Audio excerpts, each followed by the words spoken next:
Olá, então sejam muito bem-vindos a mais uma aula de Geografia. Eu sou o professor Alexandre Donato dessa grande e gloriosa disciplina e nós já vamos aqui dar uma olhada no que temos para essa etapa, tá? Começando aqui pelo número da aula, número 23, o objeto de conhecimento, intercâmbios históricos e culturais entre Europa, Ásia e Oceania. O detalhamento, condições de vida da população e a desigual distribuição de riqueza no mundo. Tudo bem? Vamos lá então, vem comigo para mais essa aula.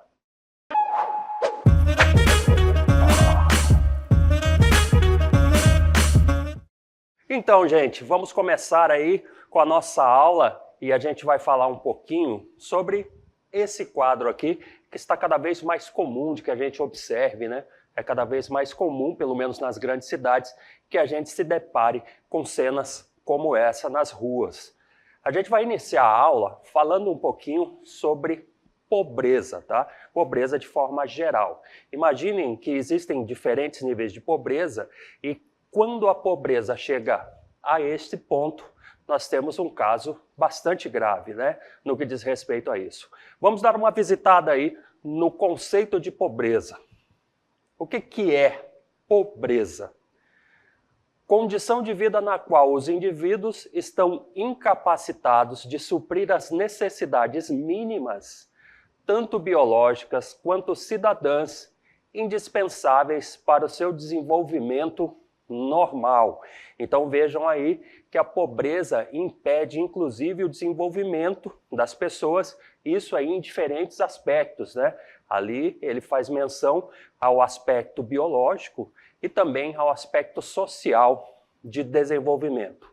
Vamos continuar com o conceito. O termo pobreza é mais usado para se referir à falta de recursos materiais como dinheiro, comida, abrigo e acesso a serviços básicos como saúde e educação, tá? Então, vejam o quanto, né, se tem aí sobre esse conceito de pobreza e quais são os campos que são afetados pela pobreza. E aí nós temos diferentes tipos de pobreza, diferentes níveis, mas nós temos aí classificações que são bastante usadas, que é o caso de pobreza absoluta. O que seria a pobreza absoluta? Se refere à condição na qual uma pessoa ou família não possui recursos materiais básicos o suficiente para atender às necessidades humanas fundamentais. E aí nosso autor fala que essas necessidades fundamentais são alimentação adequada, moradia decente, acesso à água potável, saneamento básico, cuidados de saúde e educação básica. Então aquela imagem que nós vimos no começo da aula nos lembra aí, nos remete a um quadro muito parecido com esse que está sendo descrito aqui pelo autor, não é isso? Então imaginem só que se nós não tivermos acesso à alimentação adequada e à água potável, é praticamente impossível de que nós sobrevivamos, né, em termos biológicos. Se nós temos a pobreza absoluta, nós também temos a chamada pobreza relativa. Vamos dar uma olhada aqui no conceito e lembrando sempre, tá? Vamos fazer uma comparação aqui, é importante essa diferenciação. Então a pobreza relativa é definida em relação ao contexto social e econômico no qual as pessoas estão inseridas, em contraste com a pobreza absoluta, que se concentra nas condições materiais mínimas necessárias para a sobrevivência.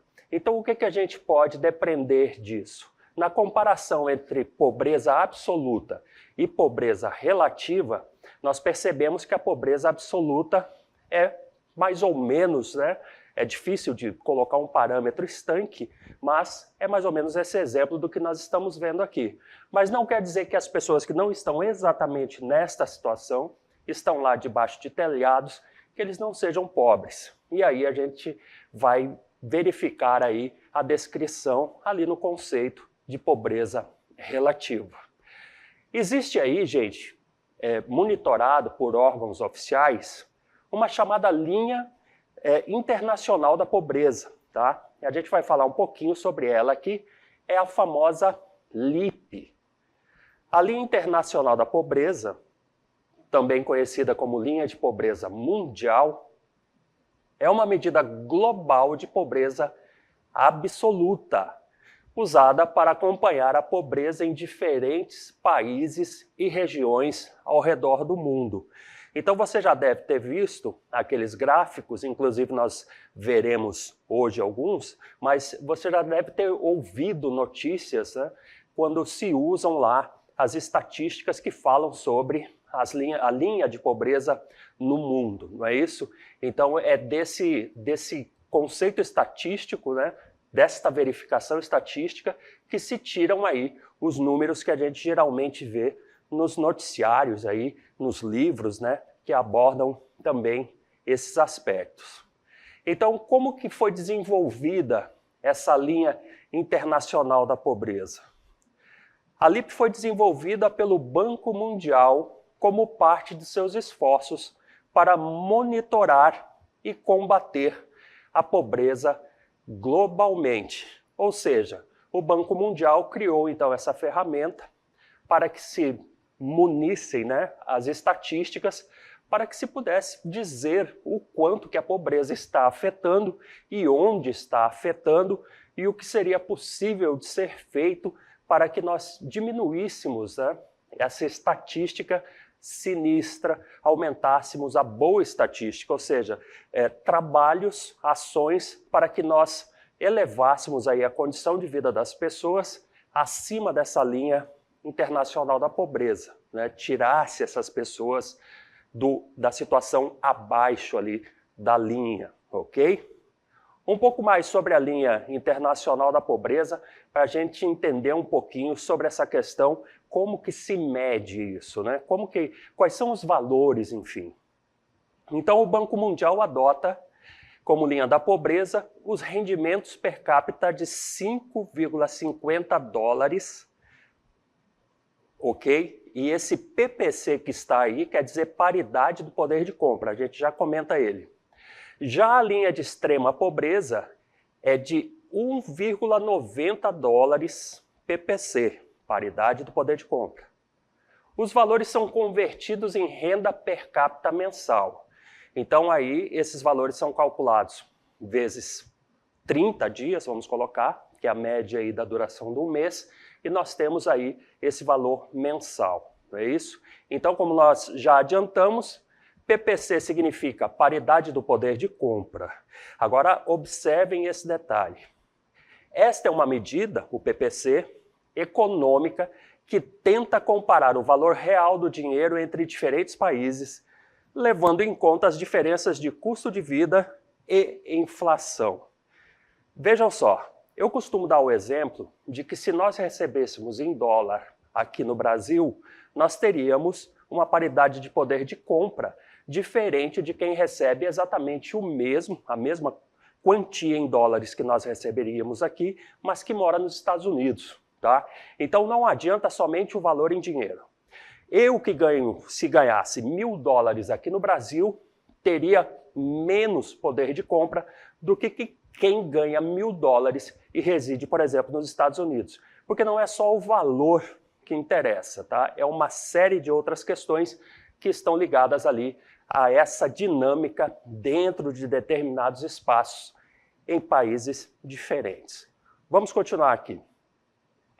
Então, tem um detalhe sobre a importância, né? Isso é importante quando se compara o poder de compra de bens e serviços entre países com moedas diferentes. Então, nesse caso aqui específico, também há aquela situação de eu comparar o poder, em nível global, o poder do real com o poder do euro, por exemplo. A gente vai dar uma olhada num gráfico que trata sobre a pobreza no Brasil. Tá? Esse gráfico aqui é bastante interessante. Observem aqui que essas bolinhas têm cores diferentes. Tá? Então nós estamos vendo aí uma parte que se refere ao ano de 2020, a outra parte da direita se refere ao ano de 2021. Então foram avaliadas ali 50.953.000 pessoas em 2020 e esse número foi para 62.525.000 pessoas em 2021, no que diz respeito à pobreza, não é isso? Que é esse valor de 5,50 ppc em dólares americanos. As partes mais escuras, né, os valores das bolinhas mais escuras, se referem, então, àquelas pessoas que estão vivendo em extrema pobreza. Tá?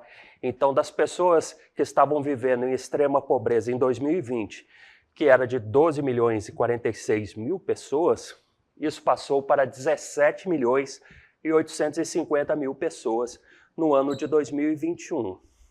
Voltando a falar das pessoas que estão lá da linha da pobreza, eram 50.953.000 no ano de 2020, passaram a ser 62.525.000 no ano de 2021.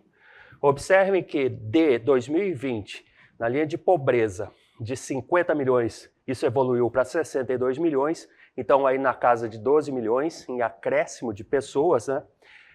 E no caso da extrema pobreza, da casa dos 12 milhões para a casa dos 17 milhões, aí então na casa, arredondando geral, o acréscimo de 5 milhões de pessoas a mais na diferença de um ano para o outro. Então, só enfatizando, a parte da bolinha mais clara se refere à linha da pobreza e a parte das bolinhas aqui mais escuras, à extrema pobreza. Lembrando que pobreza, a linha vai até 5,50 dólares, né, ppc, enquanto a extrema pobreza até o rendimento de 1,90 dólares ppc. E como nós vimos lá anteriormente, isso é calculado aí para níveis mensais e depois para níveis anuais, e aí nós temos todas as outras contas e estatísticas que devem ser levadas em consideração. O que será que causa a pobreza? Por que existem pessoas que são pobres, pessoas que são ricas, pessoas que estão na classe média, mas, enfim, essa desigualdade toda, o que leva a gente chegar a esses números imensos de pobreza? Tá? Então, as causas da pobreza envolvem diferentes fatores. Dentre eles, fatores políticos legais. O que a política pode ter a ver com a pobreza?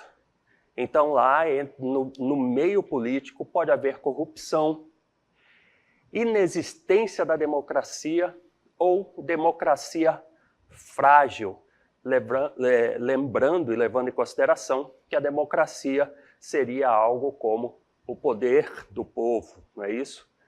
As coisas serem feitas para a maioria das pessoas. Nós temos também os fatores econômicos, e isso conta muito, né? Então, sistema fiscal inadequado ou socialmente injusto. Um exemplo disso é que bilionários seria, né, só para dar um exemplo, se nós tivéssemos um único valor de imposto, que pessoas ricas e pobres pagassem o mesmo valor de imposto. Tá? E aí entram outras questões que a gente também conversa sobre isso na geografia, mas num outro momento. Há também os fatores socioculturais. E no caso dos fatores socioculturais, nós temos aí discriminação social, nós temos a baixa escolaridade, nós temos os lugares onde temos superpopulações. Ah, mas e aí, professor? Superpopulação, o que isso tem a ver com causa de pobreza? Na verdade, não é a superpopulação que causa a pobreza, mas nós vemos que dentre as superpopulações, pela desigualdade, nós temos aí muitas pessoas, muito mais pessoas pobres do que pessoas ricas, né? Inclusive, se você procurar informações na internet, você vai ver aí o percentual de pessoas ricas diante do percentual de pessoas pobres. Mas há outros fatores para a gente conversar aqui a respeito. os fatores naturais, que também podem ser causas que levam aí à pobreza, né? No caso dos fatores naturais, são desastres naturais, climas e relevos extremos. Mas, professor, climas, o que o clima tem a ver com pobreza? Tem a ver que naqueles lugares onde nós temos climas extremos, só pessoas, ou a maioria das pessoas que habitam aqueles lugares, estão ali sujeitas a uma determinada limitação muito vital ao acesso de recursos naturais, por exemplo, em alguns lugares até própria falta de água, tá? E isso realmente é bastante complicado. Ah, mas então por que essas pessoas habitam esses lugares? Porque essas pessoas estão sendo segregadas para espaços que são menos cobiçados por quem tem aí o maior poder aquisitivo. O que mais que a gente pode verificar aí dos fatores? Fatores históricos. Então, lugares, países que passaram por processos de colonialismo, né, e a gente falou já também sobre o neocolonialismo, passado de autoritarismo político, e aí, dentre outras questões que fazem parte desses fatores históricos. Então, a gente viu lá que no sistema colonial e agora no sistema pós-colonial, nós temos também uma série de imposições políticas dos países que colonizam sobre aquelas populações que são nativas ali daqueles determinados lugares, e aí os países que colonizam acabam ficando com os valores mais altos em termos de economia, do desenvolvimento que eles praticam e que a eles lhe interessa, enquanto que as pessoas lá são relegadas a simplesmente terem ali os ganhos de trabalhadores que trabalham justamente para aqueles colonizadores. Há também a questão da insegurança que causa pobreza, e isso sem sobra de dúvida. Insegurança de que tipo? O que faz a insegurança, né? A insegurança é composta do quê? De guerras, de genocídios e de criminalidade. Até essa questão da criminalidade, por exemplo, está muito atrelada à pobreza, porque o que acontece é que o crime acaba sendo, nesse caso, uma das opções de algumas pessoas para sair aí do quadro de pobreza, né? E isso é um dado muito infeliz, na verdade. É muito destoante, né? Especialmente para lugares que são muito ricos. Vamos adiante aqui. Vamos observar aqui, temos duas fotos, né? Dois quadros, digamos assim. O primeiro lá se refere ao Níger e a segunda foto aqui se refere ao Iêmen.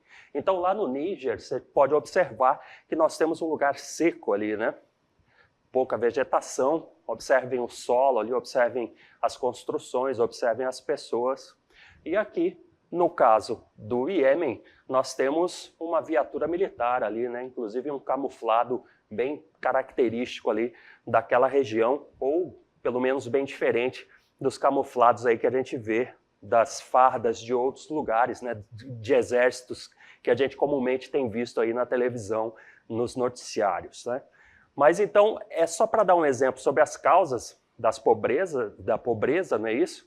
E a gente vai verificar aqui o caso do Níger e também ali do Iêmen, mas enfim, no Níger, tá, que é na África, existe 75% do território composto pelo deserto de Saara, com escassez de água. Imaginem só, você morar num lugar, num país, onde 75% do país tem escassez de água. Então essas pessoas, elas não escolheram morar ali, num lugar onde falta água em 75% do país, né? Elas foram segregadas ali para aquele lugar, na imensa maioria das vezes, porque elas não se encaixam em outros lugares, elas não têm oportunidades em outros lugares. E no caso do Iêmen, é o país mais pobre do Oriente Médio, com conflitos armados contra a Arábia Saudita. Então vejam só, o Iêmen ali, daquela foto que nós vimos, o carro camuflado ali, o Jeep, é um lugar onde tem vive um conflito com a Arábia Saudita, e aí, se vocês fizerem a comparação entre o Iêmen e a Arábia Saudita, você vai ver que a Arábia Saudita é muito maior, é uma potência bem maior diante ali do Iêmen e, obviamente, que quem sofre muito com essa situação é a população, não é isso? Esses países pobres, quando investem em guerra, investem em armamentos, investem na logística para os conflitos, acabam fazendo com que outros setores, especialmente os sociais, sejam prejudicados, tá bom? Vamos dar uma olhadinha no mapa mundi aqui. Eu gostaria de mostrar para vocês algo sobre as desigualdades socioeconômicas. Então, nesse mapa aqui, que é um planisfério, né? O que a gente está observando? A distribuição dos rendimentos lá, medida em 2018, tá? Então, a gente observa aqui o seguinte, como é índice de Gini, né, nós já vimos aí a essas alturas, né, nos estudos da geografia, a gente já sabe qual é a diferença do índice de Gini para o IDH, por exemplo, mas esse quadro, ele está apontando para a gente que os lugares onde tem a cor mais escura, nós temos mais desigualdade socioeconômica, tá? Mais desigualdade. Geralmente, quando a gente olha um mapa econômico, as cores escuras são os lugares que apresentam os maiores valores econômicos. Mas, por favor, prestem atenção a esse. Aqui onde nós temos lugares mais escuros, nós temos mais desigualdade social. Ou seja, nesses lugares nós temos menos população concentrando mais valores econômicos, tá? Em outras palavras, nós temos pouquíssimas pessoas ricas e muitas pessoas pobres. Vamos usar aqui somente duas faixas. Então, se você observar aí o Brasil está com uma cor escura, né? Então, nós temos aqui grande desigualdade. E aí você vai verificando aí ao redor do mapa, as cores mais claras, menos desigualdade, as cores mais escuras, mais desigualdade. Vamos dar uma olhada aqui, por exemplo, ao sul da África, né? Ali abaixo da linha do Equador, nós temos lá na parte mais rica, que apresenta o maior produto interno bruto de toda a África, também é o lugar onde há mais desigualdade. Então a gente vê que essas questões de um lugar ser rico não quer dizer que as pessoas que habitam esses lugares são ricas. Por que então? Já que o produto interno bruto é alto, por que as pessoas não são ricas? Por que existe aquela conta que se faz do quanto cada pessoa ganha, aquela da renda per capita, né? Aquilo lá é meio que não dá para se levar em consideração, tá bom, gente? Porque um país ser muito rico não quer dizer que as pessoas recebam exatamente a sua fatia ali daquele valor total do PIB, tá bom? Que é a questão da renda per capita, traduzindo aí para o português, aquela famosa renda por cabeça. Vamos entrar aí numa questão da água, tá? Então, a falta de recurso natural dá lá aquele tom de pobreza a algumas sociedades. E na questão da desigualdade socioeconômica e a água, nós sabemos que os recursos hídricos são muitas vezes compartilhados por diferentes países. Isso quer dizer que o mesmo rio passa por diferentes países. E isso pode dar problema, dependendo do que cada um desses países que estão no curso do rio querem fazer com aquele curso d'água. Nós temos o exemplo do Rio Nilo, tá? Que passa ali por diferentes países, e lá temos um problema sério, né? Porque ele passa ali pelo Egito, pela Etiópia e pelo Sudão, e aí eles disputam o uso da água, tá? E aí tem um detalhe interessante sobre a Etiópia, sobre o uso que se faz da água desse rio do Nilo ali na Etiópia, que é a questão da construção da grande barragem do Renascimento Etíope, né? Lá no país da Etiópia, que tem sido uma fonte de tensão, pois o Egito depende significativamente das águas do Nilo para irrigação, abastecimento de água potável e energia hidrelétrica. E aí imagina, o rio está passando ali pela sua porta, mas lá quilômetros antes de chegar a passar ali pelo seu país, tem uma barragem em outro país e eles fecham a barragem, abrem a barragem, e isso, óbvio, vai dar problemas para o país que está ali a jusante, né, descendo o rio. Ademais, gente, sobre essa questão da água. Alguns países sofrem com a carência de água potável. E a gente costuma dizer, entre os professores de geografia e outras pessoas atentas a essa questão da relação dos recursos naturais e a possibilidade de vida dos lugares, que provavelmente um dia nós tenhamos guerra por causa d'água. O controle da água pode se tornar uma das principais disputas entre estados, e aí com letra maiúscula, isso quer dizer entre países. E há, além de exemplos de disputas internacionais por água, contendas nacionais entre diferentes estados da federação. Então a confusão não se dá somente em nível internacional, um país contra o outro. Nós sabemos também que dentro de países, em diferentes estados ou diferentes parcelas do espaço, também temos problemas. Tá? Muito tem se falado então, gente, sobre a hidropolítica. A gente não fala sobre a geopolítica mundial? Então, a geopolítica é uma questão, e aí a gente tem falado muito, tem ouvido muito falar sobre a hidropolítica, tá? Que é um campo de estudo interdisciplinar que se concentra nas relações entre água e política. Né? Tem acesso, não tem acesso? Tem distribuição ou não? Se usa a água de forma básica, pelo menos, né? Tem se feito a gestão? Então essas questões todas que envolvem aí vários campos políticos, econômicos, sociais, ambientais, eles vão dar lá nas discussões da hidropolítica. Da mesma forma, gente, a gente tem a chamada hidrohegemonia, que é um termo que se refere ao domínio ou controle exercido por uma entidade, que geralmente é um estado, volto a dizer com E maiúsculo, então é um país, ou uma coalizão de estados, né, países, sobre os recursos hídricos em uma determinada região, certo? Então essa questão da água está se tornando cada vez mais complicada, né, ao redor do mundo. E com essas questões ainda que se referem aí a graves eventos climáticos, isso pode se complicar. Observem essas secas que a gente tem enfrentado ultimamente na nossa região. Continuando então com o assunto dessa questão da pobreza, gente, a gente observa aqui um lado da fila pessoas distribuindo alimento, né? E outro lado dessa fila ali, pessoas em busca de alimento. Então, um claro quadro de desigualdade, tá? Então, de acordo com a ONU, nós temos aí entre 720 e 800 milhões de pessoas que passaram fome em 2020, mesmo com a produção mundial de alimentos superando a demanda para cada habitante do planeta. E isso é incrível, incrível no sentido de não possível de ser acreditado. Estima-se que depois de um declínio constante do número de pessoas subalimentadas desde a década de 1990, os últimos anos ainda foram marcados pelo crescimento da fome, quadro que se agravou muito com o declínio da economia global, com a pandemia da Covid-19. Além dessa pandemia da Covid, não é isso?